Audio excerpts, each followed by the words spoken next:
Hello, hey Boomer listeners. Welcome from me and Maddie. Hi. We are here in Nashville for a very special show for all of you. I think some of you know that it has been my birthday. Hi, Heidi. And I've had such a wonderful time here. We had an amazing meal for my birthday because my son is quite the chef, and we had a beautiful death by chocolate cake because Maddie's mother is an amazing baker. And then I got presents and we played in the pool and we went to a soccer game. So we have just had the best time. And today, hi Doris. Today I want to talk about being a mom and a grandma and traveling with your grandchildren. Hi Gail. So being a mom, as you all probably agree, is one of the hardest jobs because you're trying to raise your children and teach them lessons and have all these moral conversations and all that kind of stuff. And being a grandmother is just a joy because you don't have to do that. You don't have to do the parenting, right? And we help you. And we just get to play and love. So all of that is wonderful fun. And one of the ways that I started doing that, because it was super important to me to, be involved in the lives of my grandchildren and really get to know them and have them get to know me and hopefully be a good role model for them. And so one of the things we did early on when they were little is we had Camp Wey-Wey. And Wey-Wey is what they call me. That's short for Wendy. And, I would have Maddie and her brother Alex one summer, or I would have Grayson and Griffin one summer, and we would do art projects and we would go on little adventures, and that was always fun. But I promised the kids, each one of them, when they were somewhere between 10 and 14, let's say, we would go on a trip, just the two of us. And we would pick a place to go and we would have our own individual adventure.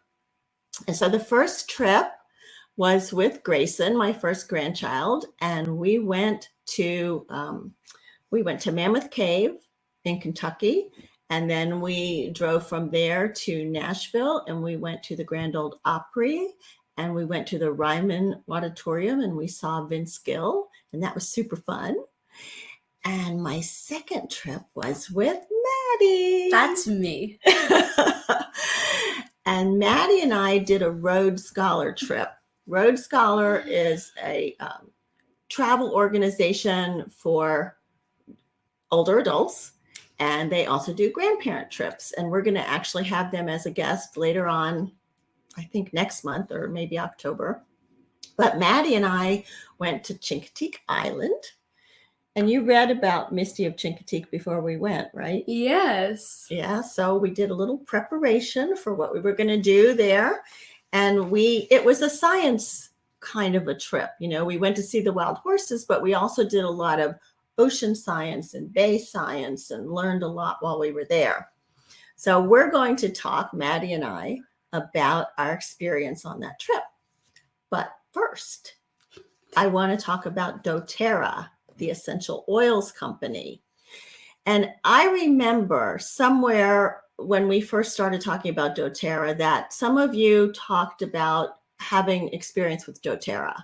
So if you have had doTERRA products, if you would kind of put a little comment in the chat and let me know that you are familiar with doTERRA, what you liked about it, maybe what oils or products you used. I would just like to get a little feedback on that. And I wanted to point you towards my doTERRA wellness advocate, Heidi Woody. And Heidi is absolutely committed to learning as much as she can and sharing her knowledge and wisdom with us about doTERRA and about how it can improve our lives. And you can reach out to Heidi through texting her at that phone number on your screen, 864-238-8120, or you can email her at www.doterra.com/Heidi G. Woody. So get in touch with her. Like there's no commitment, just ask her if you're having aches and pains or you're feeling a little stressed or anything like that. Just reach out to Heidi, talk to her a little bit about it, see if you think that doTERRA might help. I can tell you it has certainly helped me. Another thing, Labor Day is coming up, right? And so I didn't book anybody for Labor Day because I figured everybody off doing stuff, but it's the Delta variant, so we may not be out doing too much. So I thought instead of that, maybe you all would like to get together and have like a little Hey Boomer chat. And so I'm thinking we would do it on Zoom so we can all get to know who's in our Boomer community. If you think you might be interested in that and you think it might be fun, drop me an email at wendy@heyboomer.biz, and I'll compile this little email list, send out like some proposed times that might be good, and we could have fun. Just bring your Mai Tai or your iced tea or whatever you want to drink that day, and let's have a little Hey Boomer chat for Labor Day. Okay. I love to see you out there. I love having the comments. Hi, Susan. And so thank you all who have already commented and said hi to us. Continue that. Another thing, if you know people that you think would enjoy this show, whether they can watch live or not, if you put their name in the chat with an ampersand, it's going to tag them and the little A sign. It's going to tag them and let them know, oh, I was thinking about you and your grandchildren. I bet you would like this show, so go and watch it. So go ahead and do that and let your friends know. Hi, Freds. Are you ready? Yes. Okay, let me introduce you to the fabulous, amazing Maddie. It's nice to meet you guys. As I said, she's my granddaughter. I'm her granddaughter. My second granddaughter. Basically first. She's 13 years old. Maddie was born in DC. She has lived in Pennsylvania. She has lived in Asheville. And now she is living in Nashville. And I still can't spell Nashville right because Asheville has an E and Nashville does not. So confusing. Maddie also has an amazing entrepreneurial spirit. Last year, she had an ice cream subscription business, right? She made her own ice cream. She sold it by membership to neighbors, and she was making ice cream all summer, right? And the best part was I got 50% of the ice cream I made. And you made money. Yeah. Hey. So that was part of our trip out too. She was talking to me about how she was going to take over Amazon or compete with them. We might do that in the future. Like that future.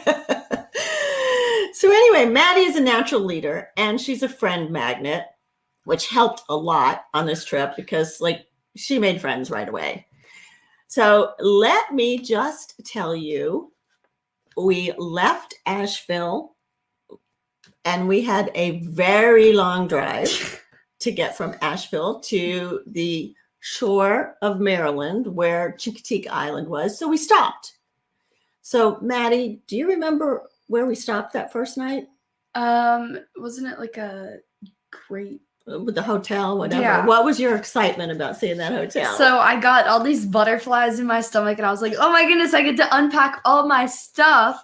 And then, I see this pool there and it looked so fun. And they had the best waffles in the morning and that was a lot of fun. And we'd been stuck in a bunch of traffic on the drive. So we got to rest and I was really excited about that. Right. Pool was important in that hotel and we also went to the Walmart, remember? And I got a giant ball. We kind of played the Walmart game, running around Walmart what are we going to do to kill some time before it's dinner? And we got a giant blue ball that was bouncy and a lot of fun. And before we went on to Chincoteague, because we couldn't check in too early, we decided to stop at the Norfolk Naval Base. and we took a tour of the naval base. That was so cool. I mean, there's all these like giant like things. Just Giant things. What are those things called? Ships? Yes. Oh! There were ships and there was this bus. And we took this bus and it looked so sketchy from the outside because it was all like dark and black. And then we get in and there's all these cool giant seats and it was so much fun. And cool was the operative word because it had been pretty hot that day. So, yeah, but that was a cool trip to go around the naval base and learn about the different ships, destroyers and battleships and whatever heck they were. I thought I was playing the game. And they let us, let us get pretty close. Yeah, yeah. And there were those statues with all the like labels, and then we got to read the labels and learn about it. Yeah.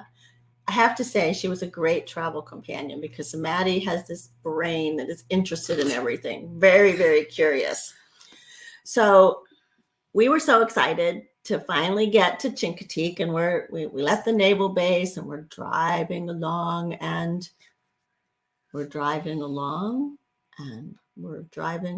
it's becoming like less and less populated, and we're like, wonder where we're going here. And the answer was to the middle of nowhere. It felt like that.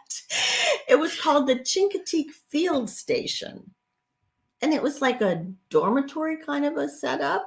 What was your first impression when you saw it? Okay, so the butterflies came back and I wanted them to go away, but at the same time, it was kind of tickly. And then, we get into this dorm and it's like there's 3 beds. So we had an extra bed for like storage and space. And I love setting up like bunks and stuff. So that's always my favorite thing to do at camp is get in and just set up the area. So we set up all of our stuff and then we met a bunch of people in our dorms and we played with the giant blue ball that we got at Walmart. And we got introduced to everybody and then we went and did we have lunch? We did. And we had lunch. And we found this creepy crawly that you didn't like very much. There was a spider. It's like that big. It was that big. This big. That big. I learned that Maddie was afraid of spiders. They're crawly. She's been, like she says, she's setting up, she's unpacking her bed, hanging things. Everything is set up so nice. And this spider crawls out. And she was like on the bed. Oh my God, there's a spider. It's like, it's just a spider. It's tiny, tiny, tiny. Mm-hmm. Yeah, no, that was hard. It was so big. It was. Guys, it was like a balloon. It was a balloon. So that was kind of funny for us.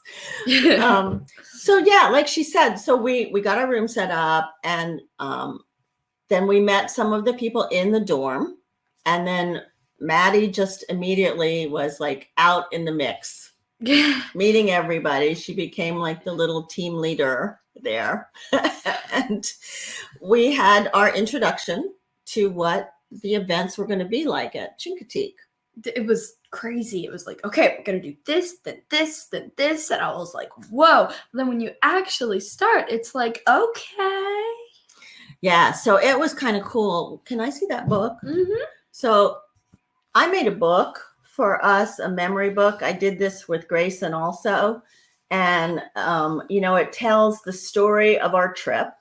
And it's a great reminder and of what we did. So the first day, we headed out to the nature center there, and they had that touch tank. There were like little stingray thingies, and I thought horseshoe it was so crabs. Cool. Those creep me out. They're like cool from the outside, but on the inside, it's like the spider again. It's like, but the person with us from Road Scholar was explaining all about the different sea creatures. And then they had like these binoculars that you could look out over the water. There was like one giant sort of telescopy thing that I loved looking out of, and you could see everything. Yep. And then we got to have a picnic and play in the Atlantic, because on Chincoteague Island, you have the bay on one side and the Atlantic Ocean on the other side. And we learned that the reason Chincoteague Island was made a natural resource preserve was because of the wild ponies, and there's some discrepancy or disagreement or whatever about how they may have ended up there. The exciting story is that a shipwreck happened and the ponies all swam to this island. And then the egrets, right? So there's a lot of these beautiful egrets on the island now, but at one time, people were hunting those egrets for their feathers. And so they created this natural reserve area to protect the ponies and to protect the egrets. So after that, we headed for ice cream, back for dinner, and then of course we had to have a campfire. S'mores. So good. Right? You have a day of ice cream and s'mores. Doesn't get better. And you have to take the chocolate off the s'more and then eat it separate. And one thing that I also always do with my grandchildren when we go on these trips, I don't know if Griffin's going to go along with this, is we journal. Yes. Right? So that's kind of part of the trip. I journal and my grandchild will journal. And, you know, it's a way to have a memory book also of what we did. And so I remember this one time where she told me to journal, and the only thing I could remember from that day was like driving around town and seeing this guy, and he had this giant backpack on.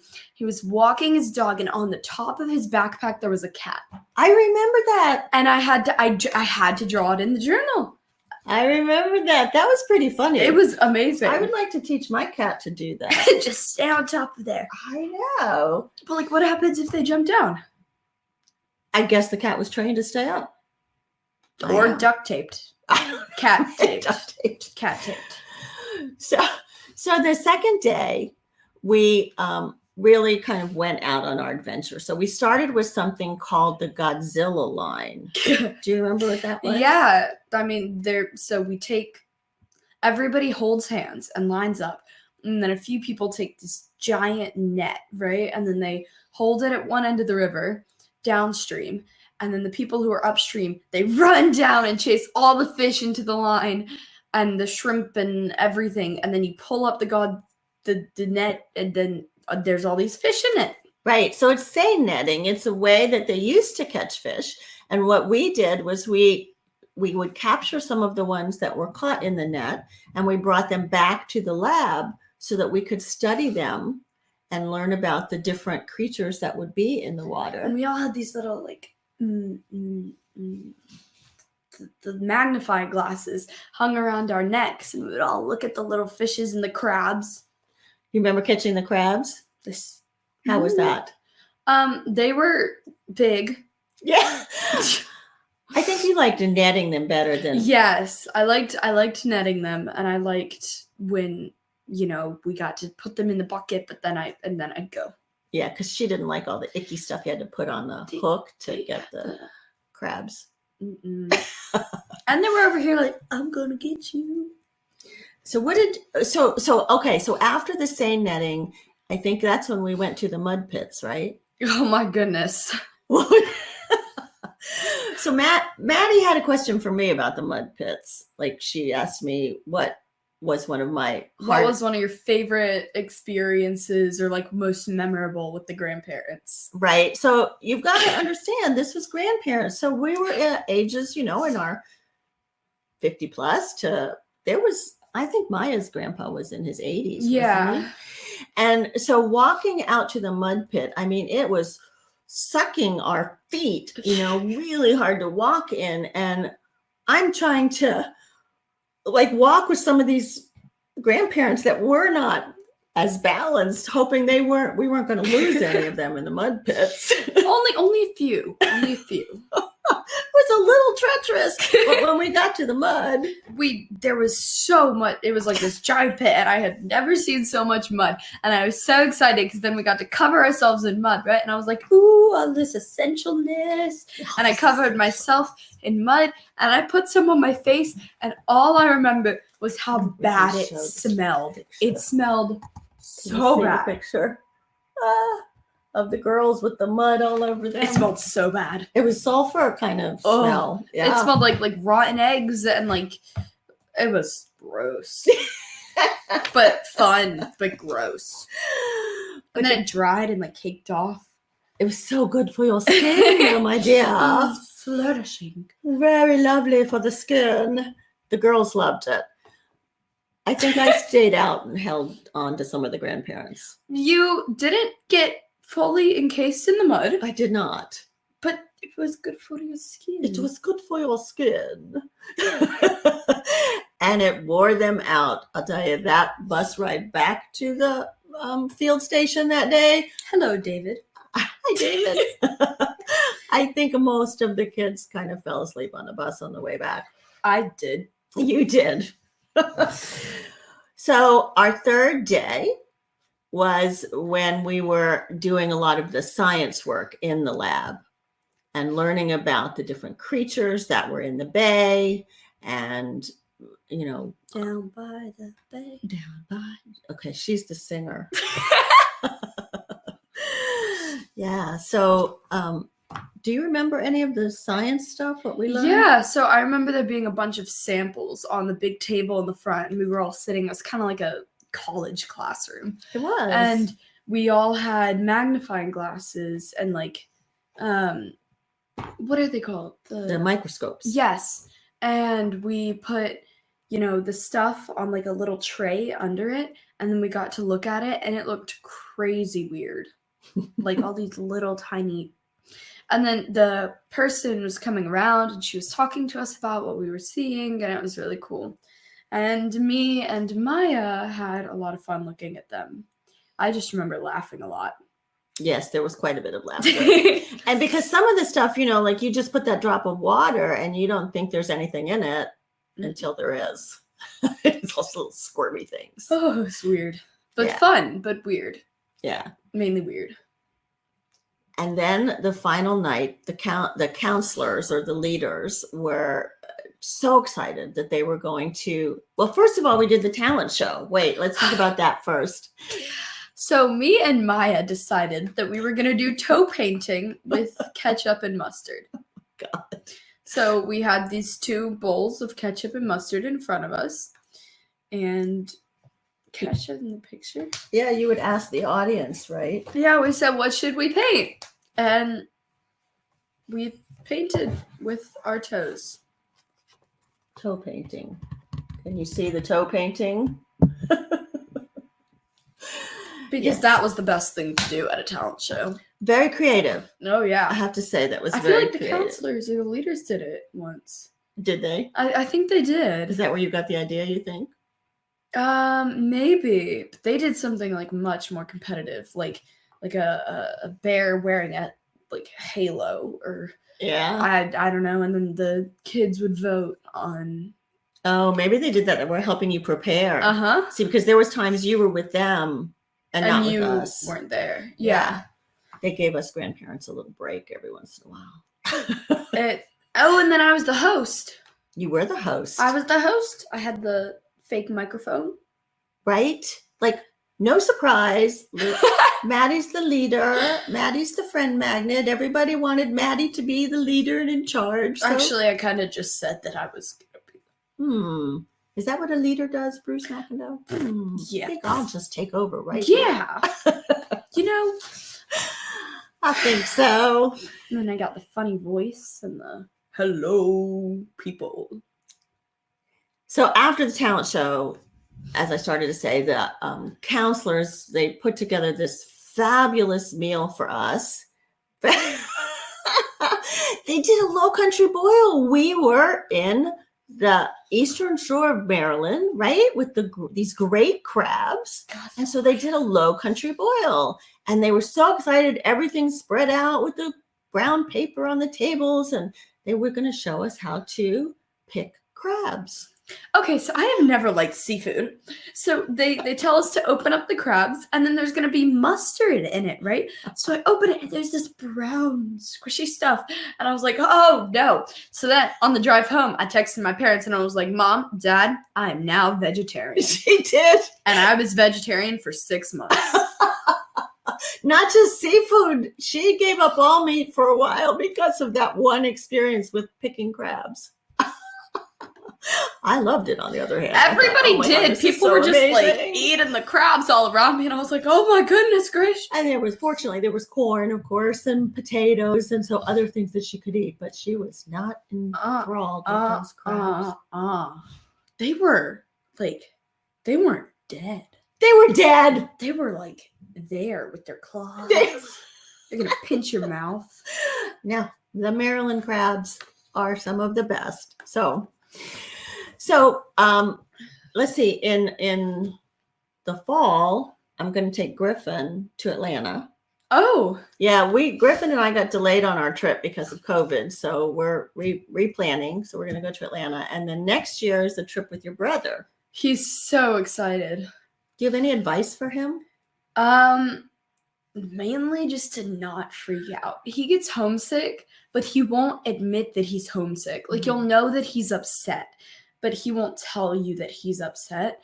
So as long as he stays, open, and he makes a lot of friends, because I think the main thing is making friends. As long as he makes friends, as long as he is good with you, then he'll be perfectly fine. He loves trips. He loves getting out of the house. He does love travel. You guys are both good travelers, and I'm sure we will have a few laughs of our own. And we'll work together, to pick the trip. He's gonna love it. He's gonna love it. And he has his mind set on the Grand Canyon. Oh, really? But we may have to talk that through, because that was also going to be a family trip for your family. So there are other national parks. We'll have to talk about that. We'll see. So did you have some questions for me? Yes, I did. What inspired you to start taking your grandkids on trips, and why at the age you picked? And I love that question. And like I said, I mean, when I love visiting the families, and everybody's excited and talking, and we're all interacting, but to have that one-on-one time, I'm going to cry, to have that one-on-one time with each of my grandchildren separately, to get to know them, to watch them and their excitement, to live it through their eyes, to have that time. And I picked the ages, Maddie, like between 10 and 13 typically, because you're young enough that it's still cool to go out and be with your grandparents, right? But you're old enough that it's not too scary to leave mom and dad. And it's not hard to. And right, you don't need a whole lot of care, right? So it's a good age between 10 and 13 to do it, and it's just been the best thing. I've loved it. What was it like going for the first time with Grayson? Were you nervous? Were you scared? I think she was a little nervous. I would imagine. Yeah, I think she was a little nervous. But she was great, like you, because in the car, we had great conversations. I mean, Maddie was telling me about all her business ideas. And like I said, she's going to take over the Amazon market, not Amazon. Totally take over a multi-billion. Yeah. Grayson was into the women's soccer. Oh, yeah. Right. So she was naming all of the women's soccer team players, and we, so Maddie's family and Grayson's family, they try to keep a very healthy, nice meal balance and all of that. Well, when we're on the road, right, we're eating at the Waffle House or Kentucky Fried Chicken. I had Waffle House for the first time, and it still remains the first time. So yes, they get to have travel food when they're with me. But I don't think I was really nervous. I was so excited to go. So was I. I was like, woo, junk food. Yay, junk food. What else? What were some of your favorite moments? I asked you about it with the grandparents, but do you remember any with you and me? Oh yeah, so many favorite moments. I think just driving out the first time, I was like, okay, so this is a long drive. What are we going to talk about? We talked. We talked. And talked. I know. It was so fun. We had so much to talk about. That was really refreshing. What, refreshing. Well, because, like, you know, the parents are like, yup, while they're reading the magazine, and we're just sitting here on the 6-hour car ride, just talking. We had so much fun.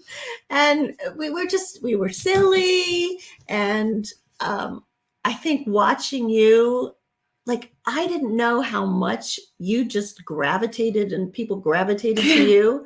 I didn't know that because when I would visit, I'm usually with your family. Yeah. Right.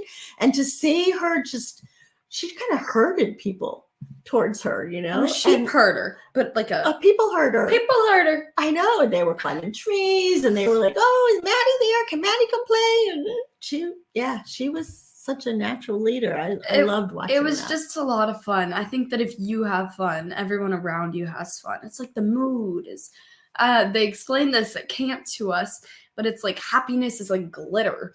Once glitter's out, it's out and it can't come back in, which can be very annoying because then it's in your carpets. But at the same time, you can also throw it. It's wonderful. So you can throw the glitter everywhere and it's sparkly. Yeah. So I'm telling you, I would highly recommend traveling with your grandchildren and getting to know them. It is so much fun. And building those memories, like that's going to be there forever. Oh, yeah. Yeah. She has the book, the picture book. She has her journal if she doesn't lose it. No, I still have it. It is in my bookshelves. When we got to the hotel, what were some of your first thoughts? Like, were you excited or were you like, oh man, look at this hotel? I was glad to be there. I mean, it was a long drive. I love you too. It was a long drive, a tiring drive because we had all that delay, you know, the big backup that we ran into. So I was just glad to be there and, you know, let you play in the pool and I could chill for a few minutes. Chill being, again, the key word, because, you know, we were, it was hot, we were in the car, and then we got the pool and we got to chill. Right? We got to have dinner and rest and get ready for and eat waffles. And eat waffles the next morning before we went to the naval base. So yeah. Yeah. That was a lot of fun. So would you recommend traveling with grandparents to your friends?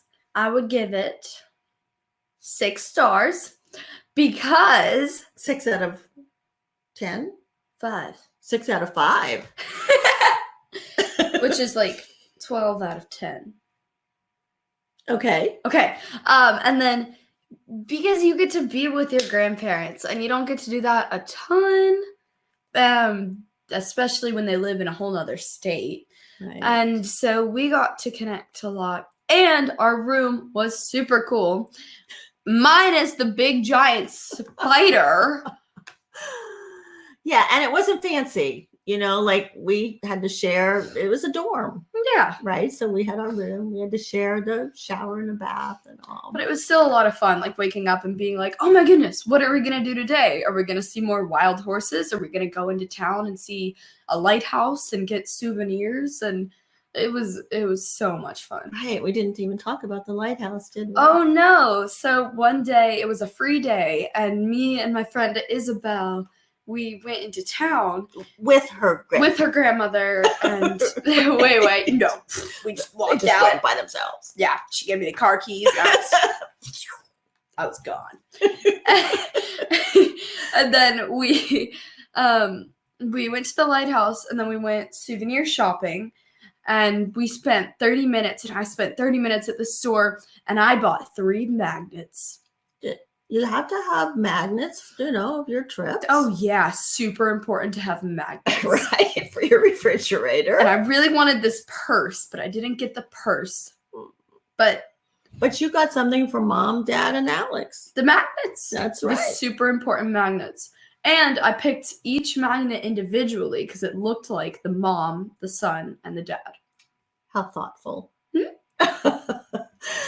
Yeah. And I think when we came home, I think you were ready to be home. I mean, yeah, there was no giant spiders in my room. There was not a moth flying around. there was a moth too, guys. It was real scary. It was buggy. It was buggy. There were 2. It was crazy.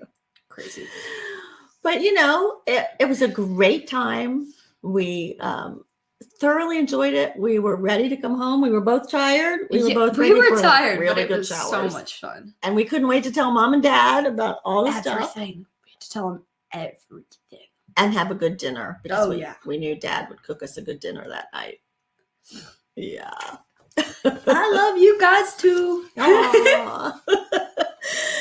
So that's the takeaways. You know, travel with your grandkids. Make it a special time. It doesn't have to be fancy. You know, I hear people say they take them anywhere in the world. That's fine if that's what you want to do. But, you know, make it special and make it about them. Because that's what it's them. about. Thank you. Look at what people are saying. You are the most inspirational guest yet. Aw. I'm blushing, but you can't see because there's a white light. So let me tell you about next week's guest, who also I think is going to be inspiring. All right. So next week's guest, I was introduced to him. His name is The Future is Bright with Wendy and her grandchildren. Thank you, Susan. She has a lot of them. I did 4.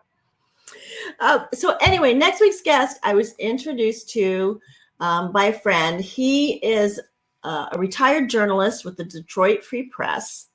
And he recently wrote a book.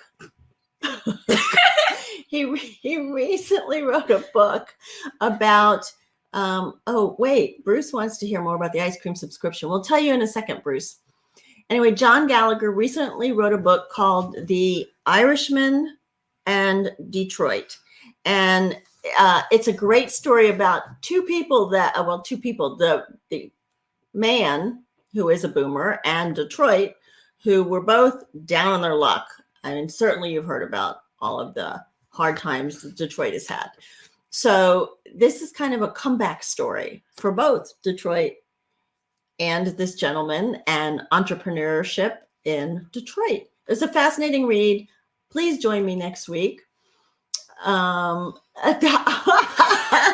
Bruce wants to get your ice cream subscription company on Shark Tank. Well, it all started with one bored summer, and I was like, man, we have nothing to do.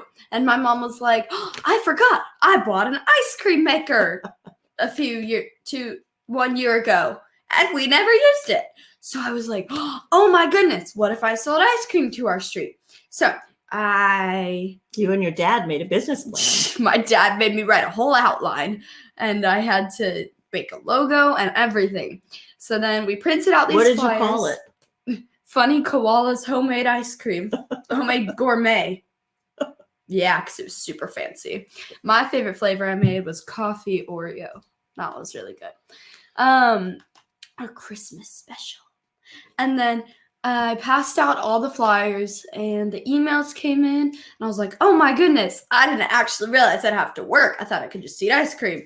So then, I made the ice cream, and my brother, he would give them to people, and I paid him by giving him ice cream. So he basically just got to lick the bowl, which was like 3 servings of ice cream. Oh my gosh. And then we filled up these little containers, and we biked really fast down the street so it wouldn't melt, and we knocked on people's door, and we stood there like, come on, because we didn't want it to melt, right? So they opened the door, and we're like, here's your ice cream. And they were like, thanks, here's your money. And we're like, thanks. And then I got this jar, and we made some money, and it was a lot of fun. Shark Tank, here we come. Whew. All right. So anyway, thank you for tuning in today, Bruce. I think we'll work on her presentation, but that's she may get there. Support Heidi Woody and doTERRA. Go ahead and contact her and let her know what ails you and see if there's something that they can do that can help. Let me know if you would like to, whoops, that's the website. Email me. Let me know if you would like to join us for our Labor Day Zoom, where we're going to kick back with our chill drinks and just kind of get to know each other and chat about whatever we want to chat about. So drop me an email. I'll put you on the list, and we will cover that. And I think that's all. I want to Hello, remind you. Whoops, I need to take that off. Oh, hi, Anne. Yeah, I wanted to remind you, where did my cursor go? That I always like to leave my show with this note, Maddie. You are never too old Wait. to set another goal or dream a new dream. Got it. So keep dreaming. Got it. Come back next week. Join us.